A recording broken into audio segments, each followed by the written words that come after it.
for Christ here at Madison for inviting me to participate in tonight's debate. This evening's question is, did Jesus rise from the dead? And for me, this is one of the most important as well as interesting topics for discussion. Let me explain why. Like my opponent, Dan Barker, I too went through a period of intense skepticism and questioning of my faith earlier in life. In fact, it was right around the same time he was going through his about 20 years ago. I was in graduate school at the time. I was specializing in the study of New Testament Greek and planning on going into the ministry. When I finished graduate school, I was encouraged by two churches to apply for their vacant pastor's position, but I declined because I didn't know where I stood with Christianity or the Bible at that moment.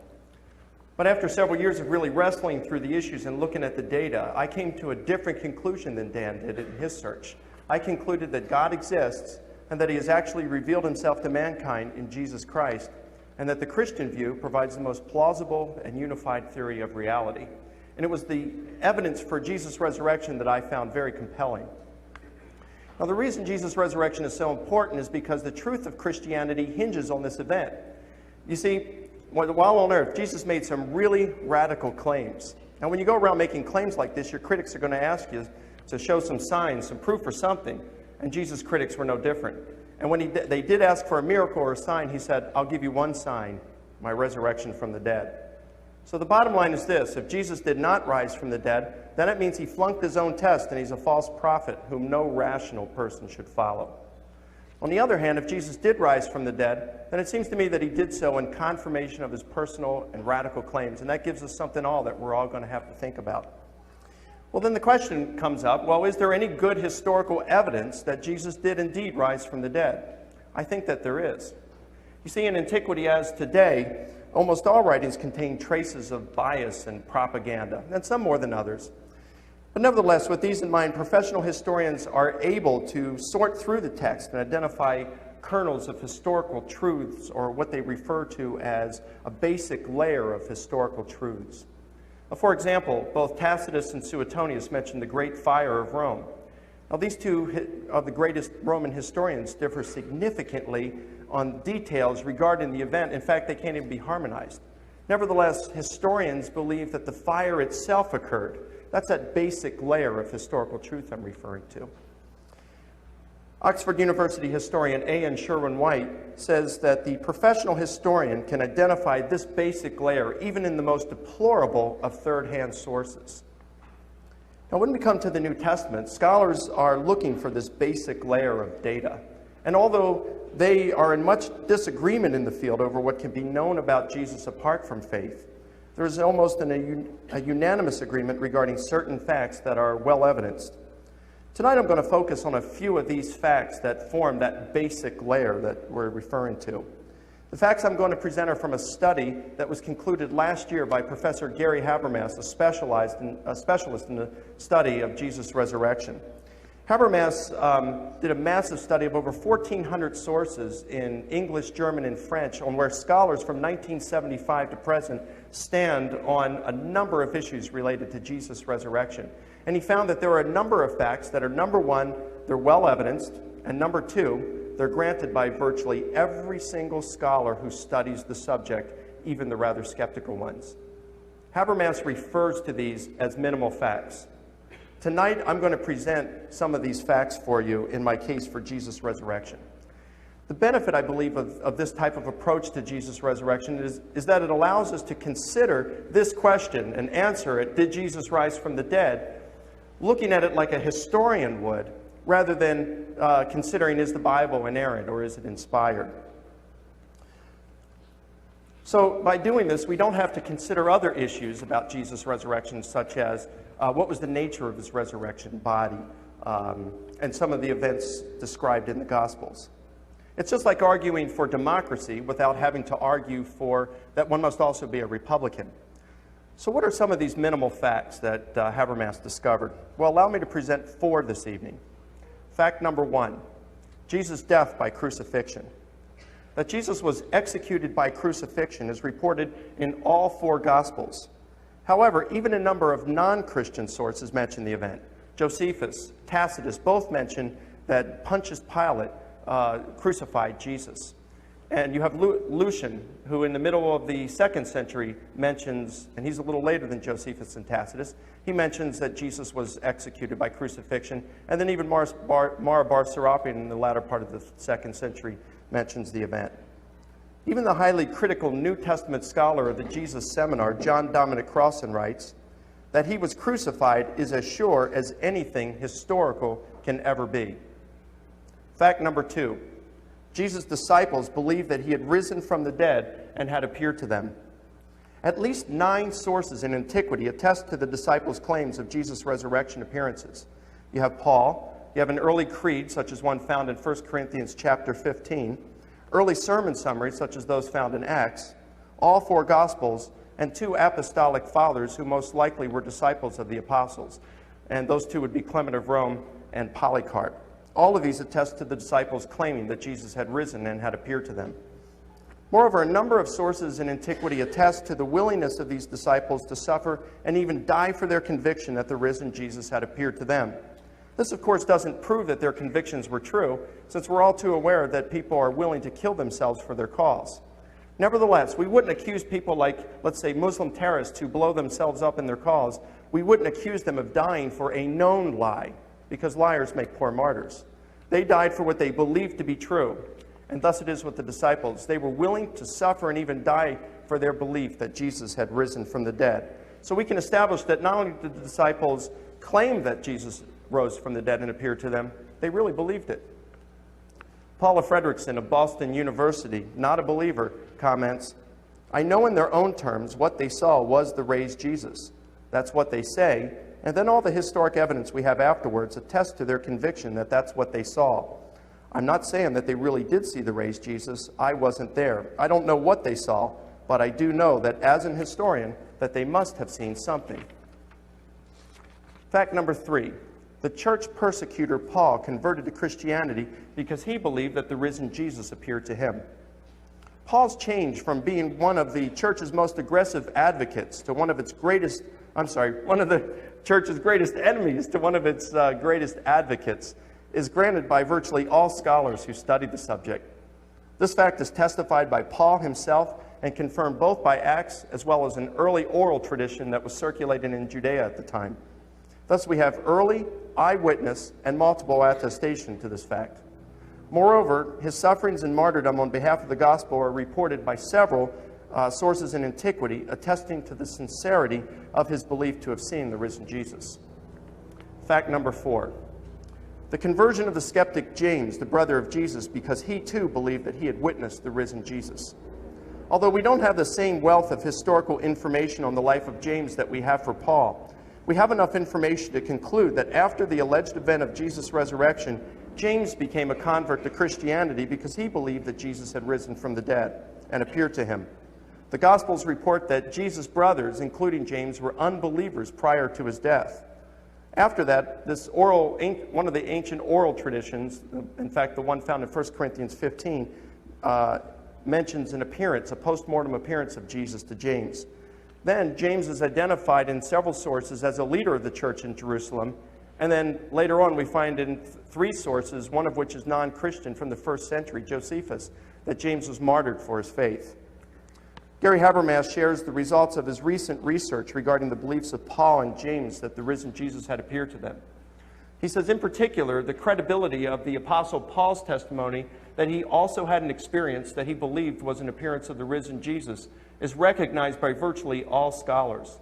Likewise well recognized is that James, the brother of Jesus, was an unbeliever before he thought that he too met the risen Jesus. Seldom are any of these occurrences challenged by respected critical scholars, no matter how skeptical. So now we have to ask ourselves, what would have led Paul and James in their anti-Christian mindset to come to the belief that Jesus had risen and had personally appeared to each of them? I'm going to add a 5th fact, and that's the empty tomb. Now, this isn't part of Habermas's minimal facts. Notwithstanding, it's still well evidenced, and it's granted by around 75% of all scholars today, but it's not granted by nearly all of them, like the other 4 minimal facts. Let me provide you with 3 arguments for the empty tomb. Number 1, the Jerusalem factor. It would have been impossible for Christianity to get off the ground in Jerusalem if the body had still been in the tomb. All the Jewish and Roman authorities would have had to do is publicly display the corpse, and the hoax would have been over. Brings us to our second point, and that is that it's enemy attested. The critics of Jesus, those who wanted him destroyed, the Jewish leadership, the first thing that they were spreading around that we know of from Matthew and as well from Justin and Tertullian afterward is they were going around saying that the disciples stole the body, which seems to be implying that it wasn't there for examination. I mean, why would you say that the tomb was, disciples stole the body if it was there for examination? It seems to me that, again, all you'd do is you'd expose the body and publicly display it, and the scandal is over. And third, if the empty tomb was an invention, it seems that it would have been quite a scandal to list the women as the primary witnesses to it. Because you see, in the first century, the testimony of a woman wasn't highly regarded. Now, there is conflicting testimony of this within the ancient accounts like the Jewish Talmud. Notwithstanding, the majority of critics today say, on whole, the testimony of women wouldn't have gotten much mileage out of the empty tomb. And so if someone were inventing that account, why not just avoid the women issue altogether and allow and make up the men as the witnesses to the empty tomb, like the disciples, Joseph of Arimathea or Nicodemus. Thus, we see that there's good evidence for the empty tomb. William Wand of Oxford University writes, all the strictly historical evidence we have is in favor of the empty tomb, and those scholars who reject it ought to recognize that they do so on some other ground than that of scientific history. In conclusion, I've approached the evidence for Jesus' resurrection using a minimal facts approach. This approach doesn't require the general trustworthiness of the New Testament, much less it's being inerrant or inspired by God. Rather, it only considers facts that are, number one, well evidenced, and number two, they are granted by nearly every scholar who studies the subject. I presented 4 facts that meet that criteria, and a 5th fact that is both well evidenced and granted by about 75% of all critics. Now, certainly, Jesus' resurrection explains all these adequately, but we have to ask ourselves, what's the best explanation? Is there another explanation, like a naturalistic explanation, that can account for all 5 of these facts? I think in the end we're going to see that in the absence of any plausible naturalistic theories, Jesus' resurrection is the best explanation for the facts. Am I out of time? Okay. So that's not a signal. So all 5 of the facts I've presented are well evidenced. So since they are, Dan will either have to show that the large majority of scholars today are mistaken in accepting these facts, or he's going to have to present an alternative theory that will account for all 5 of them, and that is at least as plausible to the theory of Jesus' resurrection. Explaining 3 or 4 of these theories won't do, since all 5 of these facts are well evidenced. Until and unless he does this, the resurrection of Jesus stands as the most plausible explanation of the known historical data. Thank you.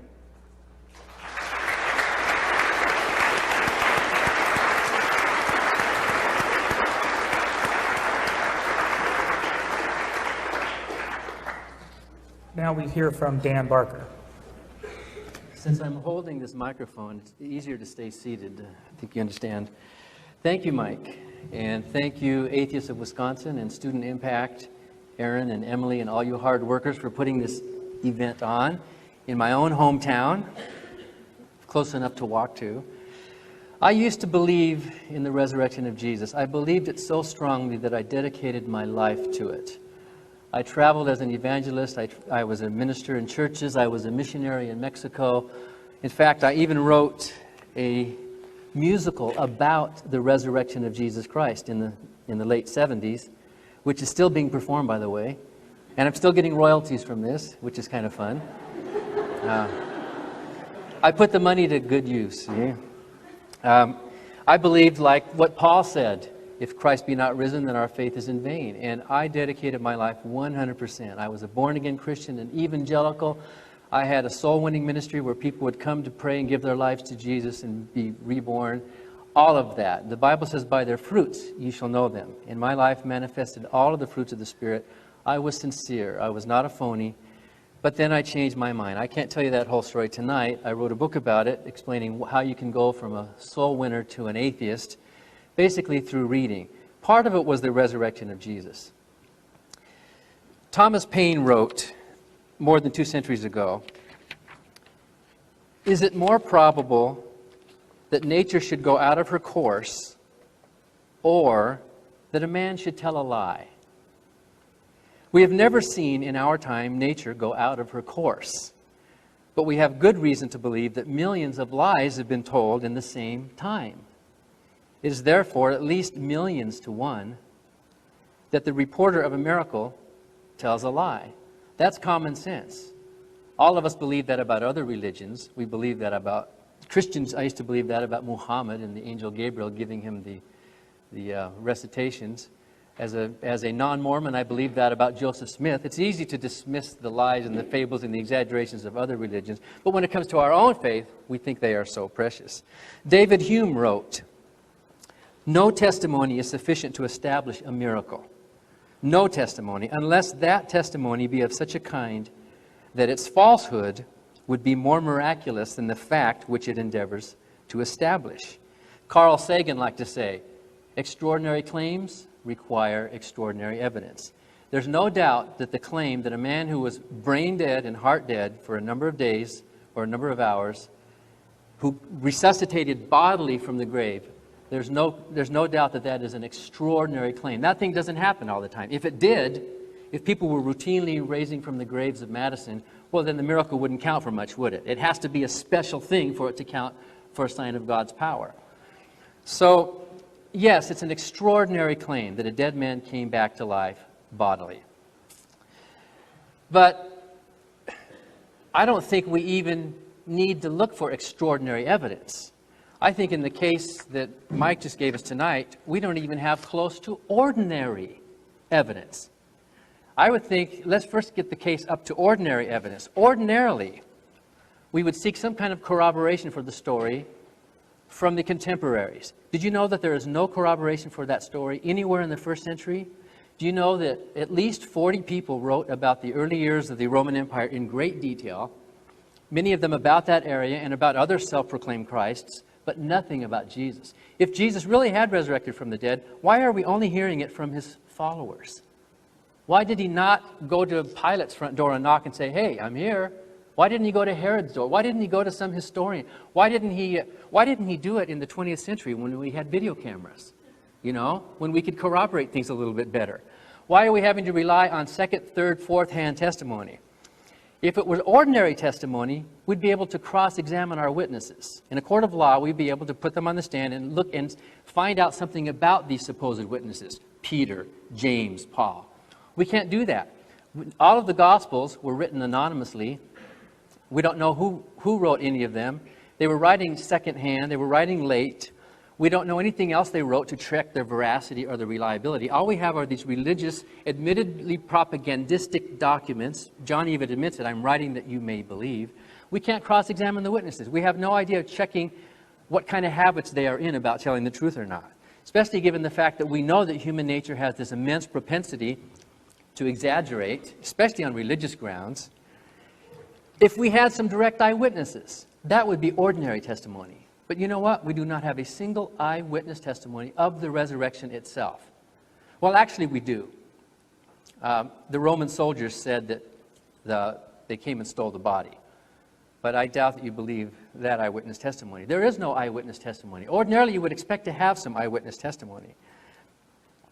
The people in the first century, when they heard the stories, when the women came back from the tomb, the disciples said, their stories seem to us like idle tales. They didn't even believe the story.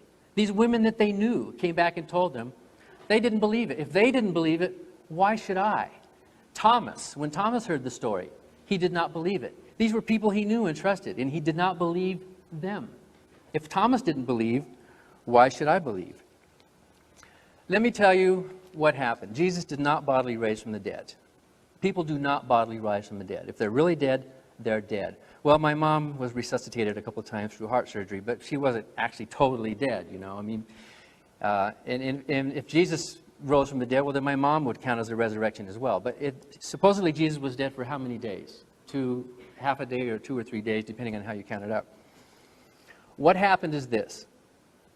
Jesus may have been publicly executed. That's a point that we can grant. There may have been a self-proclaimed Messiah named Yeshua who was publicly executed. There were others. That's not implausible. That's not extraordinary. It may not have happened, but let's just grant that it did. Then his disciples were upset about this. His disciples, especially Peter. You know who the very first testimony is? If we were having a court of law, who would be the first witness on the stand? When Paul wrote his account in 1 Corinthians 15, the first name he listed was Peter. Well, we know Peter is an admitted liar. The Bible tells it very clearly that Peter, when it counted the most, when he had promised to be loyal to Jesus, Peter lied, basically lied under oath to these officials, saying, no, I never knew Jesus. And he did it 3 times. What kind of credibility can you give to that testimony? A man who lies when it really matters the most, he would be laughed off the stand in a court of law. Jesus died, let's say. The disciples on Black Sabbath were going, what in the world is happening here? They were upset. Then, Peter and others believed that Jesus ascended to heaven spiritually.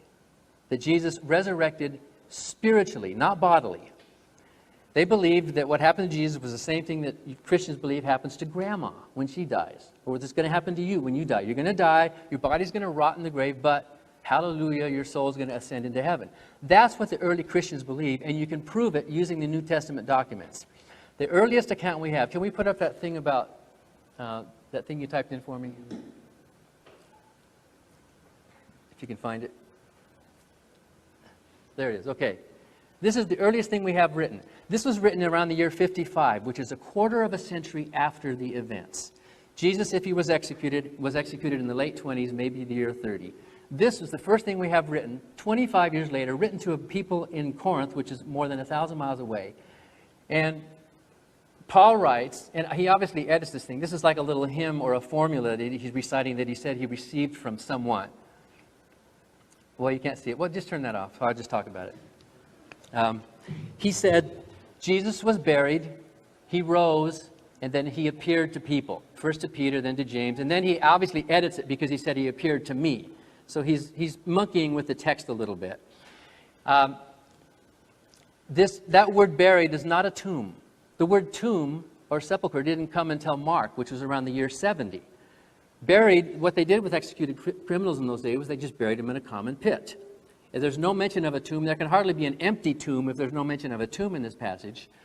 Then Paul said that he raised. That word raised is not the word resurrected. Resurrected is anistemi or anastasis. He used the word egiro, which means that he raised. It's the word for waking up. All through the New Testament you find that word egiro. When Jesus was asleep in the boat, the disciples went and woke him up. No one thinks he resurrected from the bottom of a boat. He could have used resurrected, but he didn't. He used the spiritual word, egiro. Jesus was buried, and then he rose, he ascended. And then the word appeared, ophthi, he appeared to these people. That word is the word used for visionary appearances. That is not a bodily appearance. Remember the story of the Transfiguration? When James and Peter went to see Jesus transfigured, and guess who appeared to them? Moses and Elijah. Remember that story, Christians? Well, that's the same word, ophthi. Moses and Elijah appeared to Peter using that same word. You think Moses and Elijah appeared bodily? Of course not. They were having this spiritual experience. Otherwise, we should look for the empty tomb of Moses, right? And Paul's using these words that were used by the primitive Christians, not for a bodily resurrection, but for a spiritual resurrection, ascension into heaven, where the body just stayed where it was. Now, I have to move on. In the year 70, the first gospel we have written was Mark, and you also notice it's very, very simple. Maybe there's one extraordinary event in that story. There was a man with white robe on. Maybe that was an angel. In the year 80, we get to Matthew and Luke. Then we start seeing more extraordinary events. By the time we get to the year 80, a half century later, we start seeing these rolling stones and earthquakes and angels. And then John was written in after the year 90, 95 or so. Then we start getting these fantastic. And you know what you can see? If you take these appearances, starting with 55 was Paul, 70 was Mark, 80 was Matthew, 85 was Luke, and 90 or 95 was John. If you count up the number of extraordinary events that are in these stories, you'll notice a curve. In the beginning, there's 0. With Paul, there's 0. With Mark, maybe there's 1. With Matthew, we have 2 or 3. And by the time you get to John, by the end of the century, 60 or 70 years later, we start having these extraordinary events. You know what that shows? That shows the pattern of legendary growth. The earliest Christians did not believe what the later Christians believed. The later Christians believed in all these great appearances and touching of Jesus. But the mistake modern Christians are making, the mistake Mike is making, is that he's looking at the primitive Christians through the lens of the later group, which was the second or third generation of believers who were exaggerating, who were making up the story. Yes, they did believe that Jesus ascended. The early Christians believed it was spiritual. The later Christians, who were not part of the primitive church, believed that there was some kind of a bodily resurrection as legends grow, as they grow and as they develop. Therefore, I can probably, for the sake of argument, 1 minute, I can probably grant most of Mike's minimal points, but interpret it as a spiritual resurrection, not as a bodily thing. Just like when my granddad died, my grandma swore that he kept coming back in the room talking to her. And I said, Grandma, well, that's a hallucination or a dream. And she said, no, it's real. I see him. He comes in, he waves at me, he talks to me, he opens drawers. I said, Grandma, it's very real, but it's in your mind. It's happening in your mind. And so when Peter prayed, Jesus, forgive me, he told his friends, Jesus forgave me. And they said, you saw Jesus? Peter saw Jesus. And so you know how the story grows and how it gets going. And then you know how religious fervor gets into people, especially after their Messiah died. With this disconfirmation, they wanted it to come back. They brought it back in the form of a religion called Christianity. Jesus did not bodily rise from the dead, but something did happen to cause some people to believe that he spiritually rose from the dead.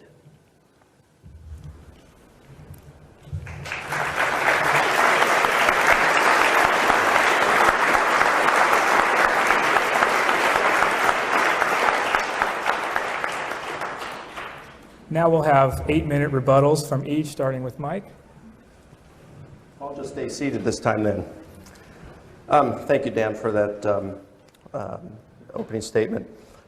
Dan mentioned a couple of things, and I'm glad to see that he grants at least the crucifixion of Jesus' death by crucifixion. He also seemed to grant my second through fourth facts, that the earliest Christians believed that Jesus rose from the dead and had appeared to them. He does say that it was a spiritual resurrection rather than a bodily one, though. I disagree with that. And let me just start to go through the facts that he provides here and answer them. He says, first of all, that we have second, third, and fourth-hand witnesses. Well, it depends what you want to look at here, but when we're talking about this creed in 1 Corinthians 15, scholars date that very early. In fact, Dan himself puts it within 25 years, because 55 is when Paul probably wrote 1 Corinthians. And let me just give you a little timeline. You got Paul writing that in 1 Corinthians 15. That's in 55. Crucifixion is in 30 probably, okay? Now, Paul there, he says, I delivered to you as of first importance what I also received. I gave to you what I also received. This is one of the reasons scholars look at this as a creed, because those are two technical terms in the rabbinic language denoting the imparting of oral tradition. So when was he there? Well, most scholars believe that he was there in 51. So this creed, this material that he passed to them, he says, I gave to you in 51. Well, then when did Paul receive this? Well, most critics believe that Paul received this creed within about 5 years of the crucifixion of Jesus. Because most scholars believe Paul was converted between 1 to 3 years after Jesus' crucifixion. So let's say 2. That puts us in the year 32. Then Paul says 3 years later, after his conversion, he went up to Jerusalem and met with Peter. And the word in the Greek used there in Galatians 1:18, hysteresai, from which we would get history. And so he was going up to get firsthand testimony, he said, from Peter himself about the life of Christ and what had happened. So he's hearing this right from Peter. And then he says he met James while there. And then he said 14 years later, he goes back up to Jerusalem to meet with them again. And this time he met with Peter, James, and John, the 3 biggest apostles, and then himself. So you got these 4 guys here. And he says that he gave him and ran by the gospel that he had been preaching. Of course, the resurrection was the centerpiece of that. And he says they extended the right hand of fellowship, meaning that they accepted his and endorsed his gospel as the same that they were preaching. And in fact, Paul himself in 1 Corinthians 15 says that he was preaching the same thing as the disciples were regarding the resurrection of Jesus. So we do have firsthand testimony from Paul. Paul says that he saw the risen Jesus himself. Plus, if this creed comes from the apostles, as most critics believe, then we've got firsthand testimony there as well. Plus, most critics believe that the sermon summaries, well, I'd say about 70% of critics believe that these early sermon summaries in Acts, like Acts 2, 10, and 13, have apostolic origin to them, because the Greek that is recorded there by Luke is awkward and contains Semitisms. So it would seem that it was translated from another language, and since it's Semitisms, Aramaic, into Greek. And so most critics, again, do believe that that goes back to the apostles themselves. So we do have firsthand testimony. And besides, even if we didn't, we've still established through multiple early testimony that this is indeed what the disciples were claiming. So it's irrelevant if they were second, third, or fourth-hand testimony. The majority of critics today say we've got a lot of evidence, and I listed you 9 sources, and at least one, Paul, was an eyewitness for that. And to claim that the disciples were saying that he rose from the dead and appeared to him. Well, then he says, what we have here is propaganda. He says, John said, I'm writing that you may believe. And so therefore we shouldn't believe because we shouldn't trust John because of that? Well, Dan, you've written a book, Losing Faith in Faith. Dan has written a book so that we may not believe. Sounds to me like that's propaganda. Should we throw your book out because of that? I don't think so. I think we consider, and we do like professional historians do, we weed through the material and get to that basic layer of historical truths that the historians look for. And then Dan says, well, if people are dead, they're dead. They're not going to rise. And he quotes Payne, Hume, and Sagan on this. Well, I agree that a person who dies, you've got the second law of thermodynamics here, that their body's going to decay. They're not coming back to life by natural causes. But folks, no one is claiming that Jesus came back to life by natural causes. The claim is that God raised Jesus from the dead. And I don't see any reason why, if God exists, that there'd be any reason to say that this author of life couldn't likewise raise someone from the dead and give that person life if he wanted to. He says, well, extraordinary claims require extraordinary evidence. I think we have that. I think we've got extraordinary evidence for the resurrection of Jesus. We've got eyewitnesses. We've got not only to individuals did Jesus appear, but to groups, not only to friends, but to foes. And we've got an empty tomb. So the fact is, Jesus was dead, and that he was seen by a number of people afterwards. And like I said in my opening statement, in the absence of any plausible naturalistic explanations, I don't see any reason why the conclusion Jesus rose from the dead should be abandoned. He said there's no, it's falsehood. Quoting Hume, its falsehood must be more improbable than the event itself if we're going to accept a miracle. Well, I think so, because how are we going to account? Dan himself said that they saw something that they believed was a risen Jesus. Well, what was it? We need to postulate some sort of a naturalistic explanation here. You can't just say, well, I don't believe them. Well, what did they see? We know that they saw something. And if it wasn't a hallucination or a delusion, and we know that Jesus really died, well, what was it that they saw? If there's no plausible naturalistic explanations, then Jesus' resurrection wins the day. Well, he says Peter is a liar. He denied Jesus 3 times. Well, come on. The guy was being threatened with torture and a brutal execution. He knew what crucifixions looked like. He knew what he was going to have to go through if he was tortured and killed. I mean, the guy was under a lot of stress. Now, I'm not condoning what Peter did, but let's face it, Peter repented, and he served Jesus for the next 30-plus years and then died as a martyr for his faith. On the other hand, Dan, I mean, you served Jesus for 19 years, and you promised to devote your life to him, and then you didn't. You forsook him. And so if anyone here is the liar who hasn't repented, I'm sorry. I'd have to say I'm going to trust Peter because he was willing to go to his death for it. He said, well, About 1 minute. 1 minute, okay. Jesus' disciples believed he raised spiritually. Let me deal with this thing about the raised. He says they use the term agero, which means raising or wakening out of sleep rather than raising. Anastasis for resurrection, agero from raising out of a sleep, awakening from sleep. Not at all. If you just go down a few more verses in 1 Corinthians 15, verses 12 through 16, you'll find that Paul uses the terms agero and anastasis interchangeably to mean resurrection. Moreover, in John chapter 2, verses 18 through 22, Jesus says, destroy this temple, and in 3 days I'll raise it, agero. And John adds, and he was referring to the resurrection of his body. So if he's referring to sleep, let's go to the creed where he says, and he was raised.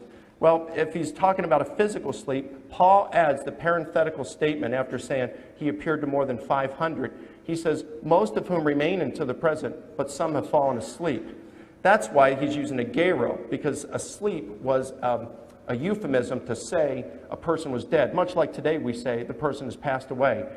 If we're going to take Dan's explanation that they were wakened out of a sleep, Paul's adding this 25 years after they saw it. He said, some have remained into the present, but others have fallen asleep. Gosh, these people must have been awfully tired 25 years later. So this really betrays a lack of understanding, I think, of Greek on your part, Dan, and I think that this was evident. I guess I'm out of time, so I'll stop.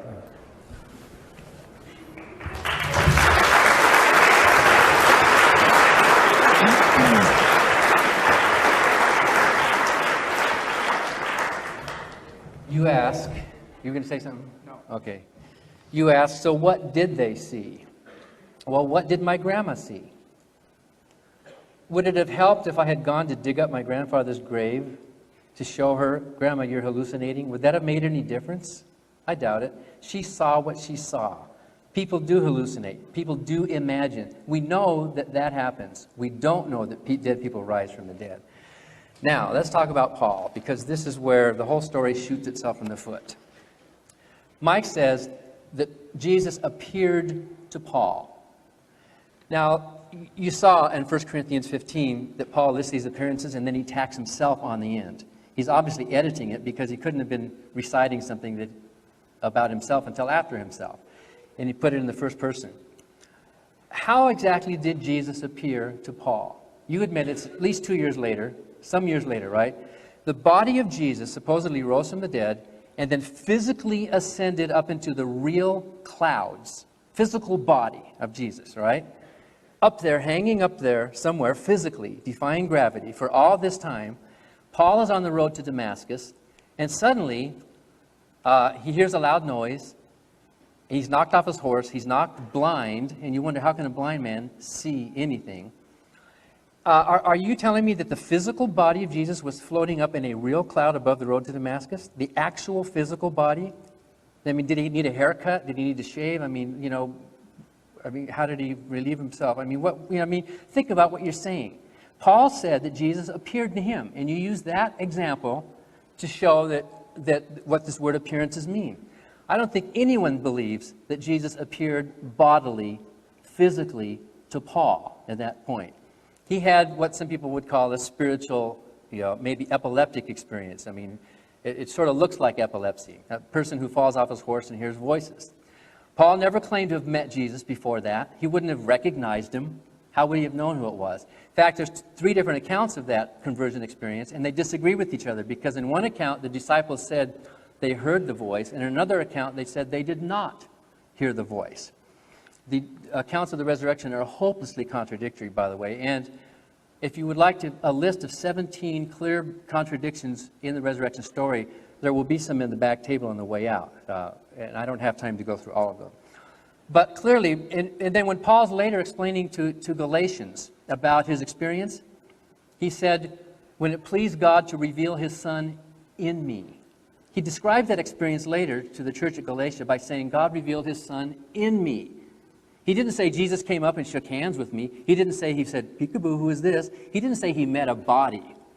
For Paul, Jesus was an ascended spiritual Christ, not a real flesh and blood person. Paul never met Jesus. And yet in that same passage that we looked at, we see Paul's non-physical encounter with Jesus put right up next to Peter and James and these others. Obviously, you can't have it both ways. That word ophthi is a visionary or a spiritual experience. He did not bodily meet. If you think he did, then explain to me how the physical body was hanging up there. And where is it now?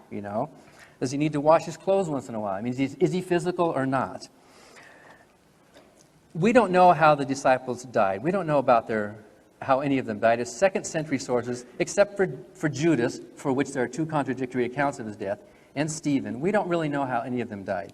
The life expectancy in the first century Rome was 45 years old for surviving children. So anybody who was about Jesus' age around the year 30 would have been dead by the year 55. By life expectancy. Certainly by the year 70, this would have been ancient. These would have been ancient people. And certainly by the 80s and 90s, if these men died horrible deaths of martyrdom and persecution, how did they live long enough to write those Gospels? Being martyred is not a good way to double your life expectancy. Obviously, these books were written by later generations. Burton Mack, a biblical scholar, says that he's convinced that the book of Mark was written by a second-generation fringe person who never knew any of the original followers. This is not first-hand testimony. This shows all the earmarks, and you didn't even address my evidence of legendary growth across history, starting from simplicity, where we have no bodily ascension and no angels and no women at the tomb and no rolling stone and no earthquakes and eclipses and that, until we get to the end, the mistake that Christians make of trying to view the entire Testament as if it were flat, when actually it grew over time. And you take Luke and John and you superimpose it back on the writings of Paul, thinking that you understand what happened to the earliest Christians. That is not what happened. This so-called Jerusalem factor is a phony argument. Who would have been interested to go dig up the grave of another supposed Messiah? Do you know how long it was before they started preaching the resurrection? It was the day of Pentecost, right? You know how many days that was? 49 days, 7 weeks. By the time they started preaching, it was probably a couple of months. By the time anybody might have cared to break the law, because it was a crime to dig up a grave in those days. By the time anyone might have taken this sect seriously enough to care to break the law, and if they had known where the grave was, what happens to a body in that climate, in that part of the world, after 2 months? What happened to Lazarus? After 3 days, he was stinking, right? Suppose they had found the body and found this decomposed skeleton and paraded it through the streets of Jerusalem. Would any of the disciples have believed that that was the body of Jesus? Nobody in their right mind, no critic in their right mind would think they could pull off something like that. Would you have believed it if somebody paraded a skeleton down the streets? No one seemed to know where he was buried. His tomb was never venerated, although the tombs of other supposed resurrection saviors, like Dionysus and others, were venerated, even though the tombs were supposedly empty. This was, the tomb was never even as a shrine. In fact, the young man told the women, "Come and see the place where the body lay." So you know Christians would have been going there, right? They do today where they think the shrine is, but they didn't back then. They must not have even known where it was. There must not have even been a tomb. This whole idea of an empty tomb is just this idea to give some credence to the resurrection of the body. The body of Jesus, if he lived and if he was publicly executed, probably rotted in a common grave where it might have been eaten by dogs. That's what happened with most of those executed criminals. There was no sepulcher, there was no tomb, and according to your very own evidence, Paul's testimony of supposedly seeing this ascended Jesus, resurrected Jesus, there were no bodily appearances. The 500 is a conveniently round number.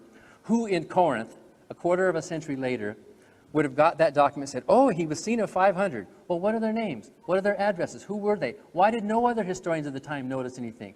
Why were there no rumors reported during the first century? Why is there a complete silence in history about any of these supposed events?" It looks to me like Paul, Mark, Luke, John, through their religious fervor, through their desire to keep their faith alive, tampered a little bit with the facts. They exaggerated. And why not? They were human beings. Human beings do that all the time. We all do that all the time, don't we? We know of stories all the time of religions coming and growing and people exaggerating and embellishing. So what made those first century human beings exempt? Were they some kind of supernatural cartoon characters who were never tempted to sort of exaggerate the truth a little bit? Or were they more like people that we know human beings really are? It is very respectful to their humanity to assume that they were just people. They maybe got a few things right, but they got a lot of it wrong.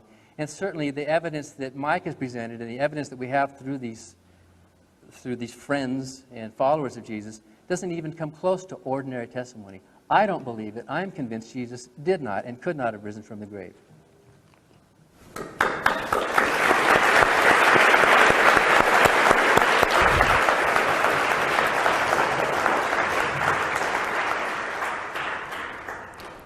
Okay, we'll move to what we've pretty much moved to in these comments, a time when our two debaters can talk to each other and respond to each other. We'll give Mike the first 11 minutes, and then we'll let Dan take 11-minute time of bringing questions and focusing an actual dialogue. Dan, you'd mentioned how I think the first thing you saw was, well, James, they saw something, but what was it they saw? What did your grandma see? and you said, you mentioned a grief hallucination. And I would agree with that. If she really believed she saw your grandfather, that a grief hallucination sounds like a good explanation for that rather than a resurrection. I don't think that this fits in, and I don't think that this can explain the experiences to the disciples, and I'd like to see how you'd respond. First of all,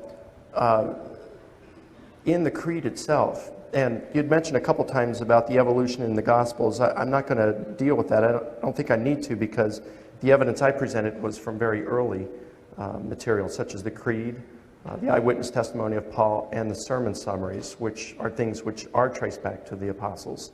So just going with that, we've got the fact that Paul said he saw the risen Jesus. And certainly he wasn't in a state of mind where he'd be grieving the death of Jesus. He was glad. He was trying to finish the job and get rid of the Christians. So I don't think grief hallucinations would explain the appearance of Paul. Neither would it explain the appearance to the skeptic James. That James was a pious Jew is implied in Josephus, Book 20, Antiquities of the Jews, Book 20, Section 200. And it's also mentioned by Hegesippus and Clement of Alexandria. And James, being a pious Jew, would have had the rabbinic interpretation of Deuteronomy 21:23, "Cursed is anyone who hangs on a tree."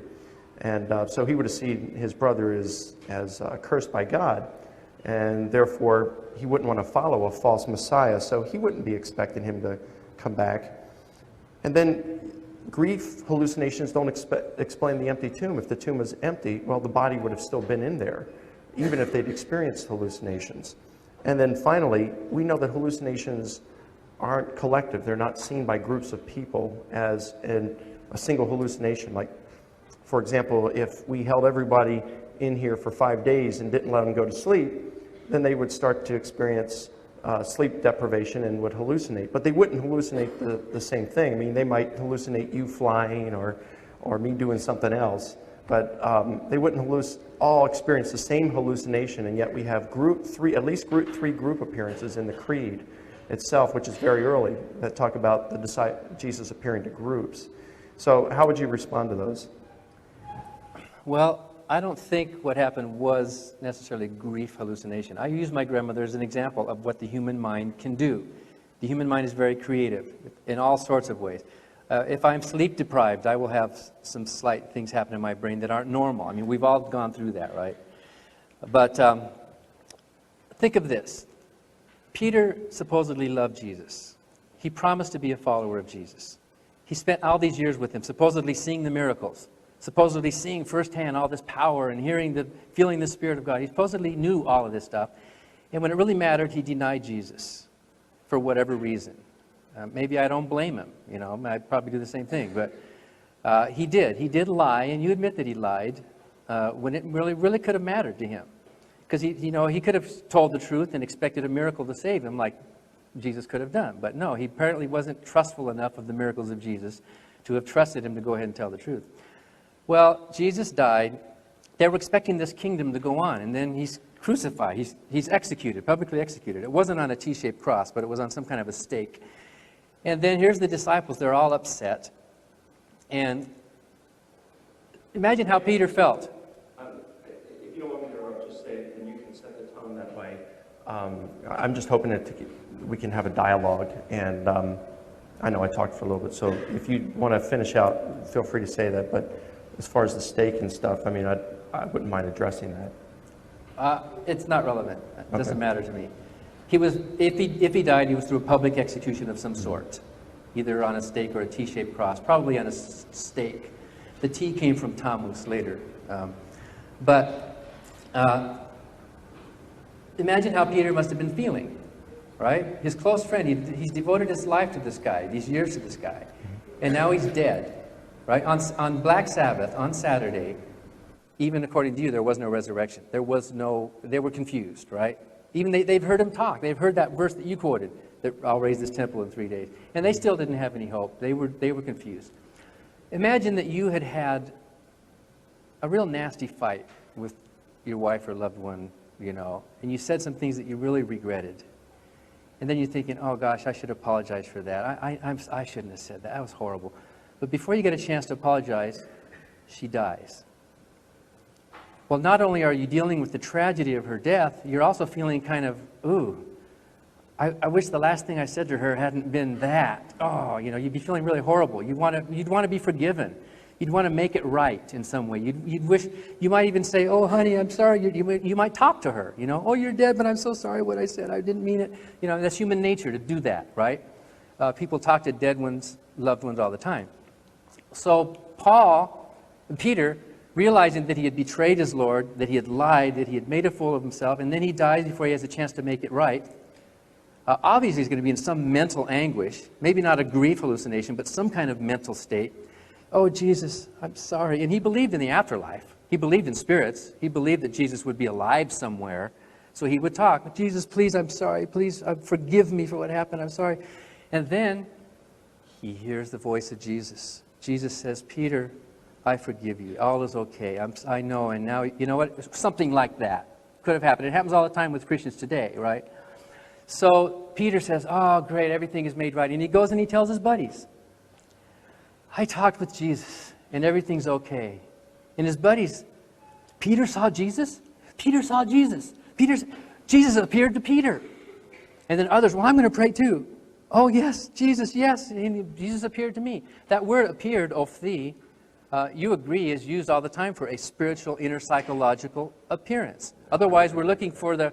Well, is there an empty grave of Moses? Moses ophthi to Peter. Moses and Elijah appeared. The term is used of seeing the sun.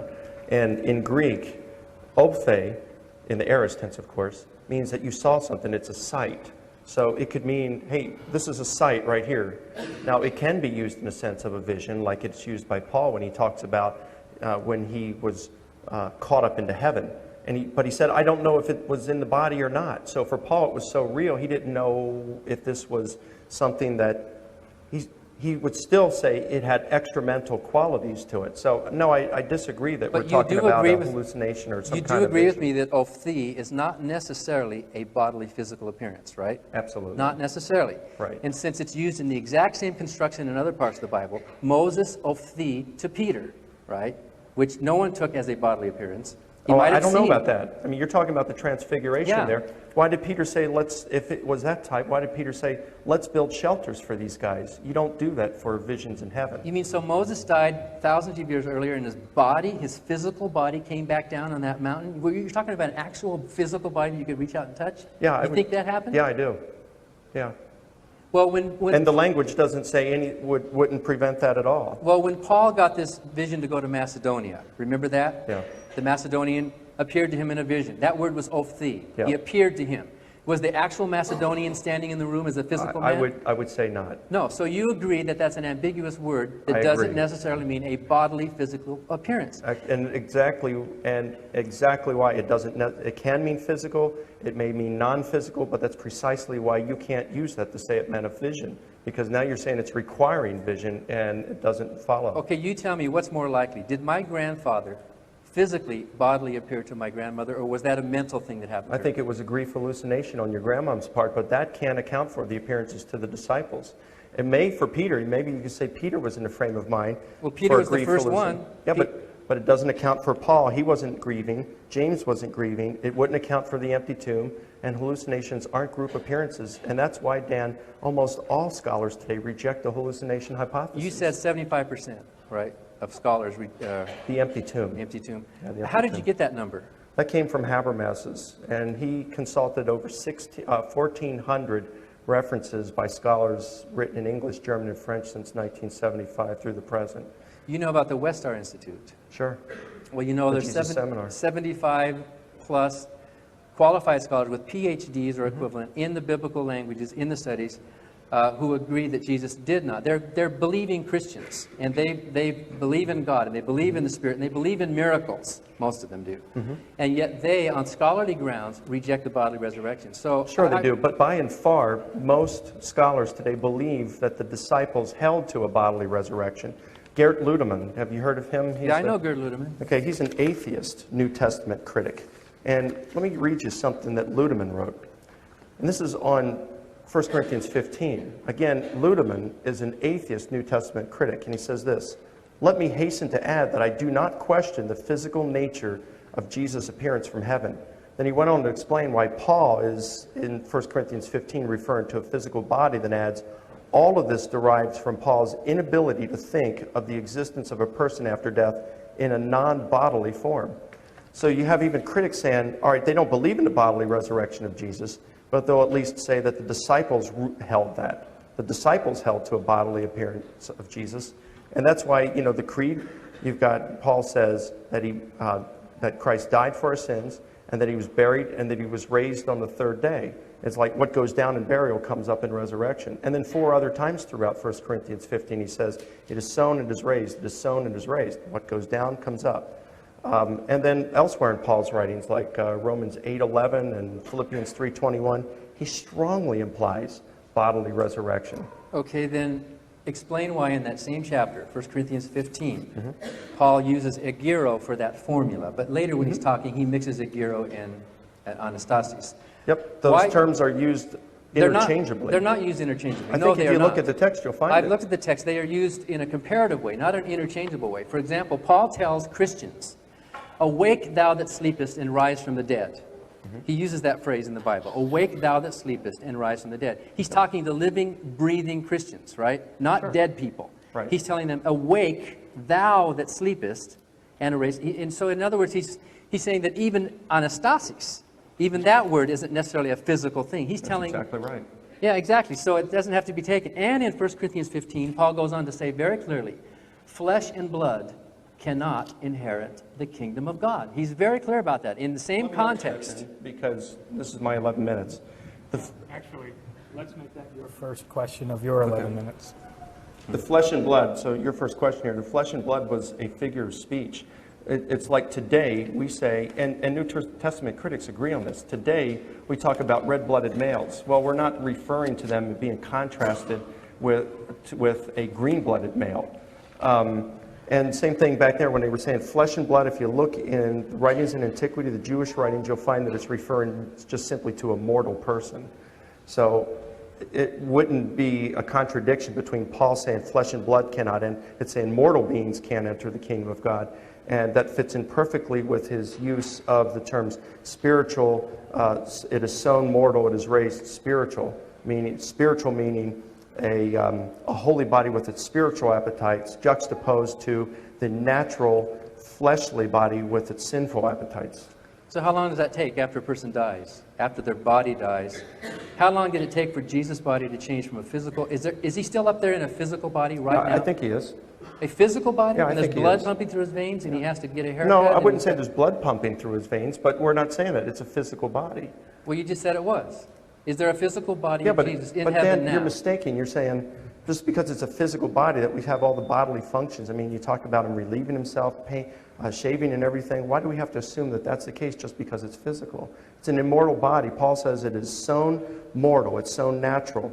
And he uses the term psychikos for that, which later on, or earlier in chapter 2 of 1 Corinthians, verses 14 and 15, he uses the same terms, psychikos and pneumatikos, to contrast the saved man with the lost man. So you agree that the body of Jesus that's in heaven right now is different from the body that he had when he was alive on earth? Yes. So some change happened Yes. somewhere. So where is the body that he had on earth? Where are those molecules? Okay. I would say that those were regenerated, just like Paul says in Philippians 3, chapter 21, when he says, Jesus, when he returns, will transform our lowly bodies into conformity with his glorious body. And in Romans 8:11, he says that the Spirit of God will, gosh, I forgot. But it's Romans 8:11. Let me look at it real quick. But he basically says he will raise our mortal bodies just as he raised Jesus' mortal body. So the thing is, our resurrection hasn't happened. And Christians who die right now, their bodies are still, they've decayed, they're in the grave. We go to be in heaven, just like, say, Moses and Elijah did. But we're not in our resurrection bodies, let's say. It will be, and according to Paul in 1 Corinthians 15, at the second coming, then our bodies, our physical bodies, will be transformed into become the final heavenly body that we'll have. So the point is there, this is the theology, and this isn't something I can give evidence for. This would be like what Augustine or Aquinas called a truth of faith. But this isn't what our topic is. Our topic this evening is not the nature of Jesus' resurrection body. It's, did Jesus rise from the dead? So even though I believe in a bodily resurrection, that the Bible teaches that, nevertheless, even if he rose spiritually, he still rose. Spiritual resurrection is resurrection. And that's the topic for tonight's debate. Did Jesus rise from the dead? Well, of course, the spiritual resurrection cannot be shown to be a historical event. Otherwise, you know, everybody with dead relatives would say that they had a resurrection in their family. Why?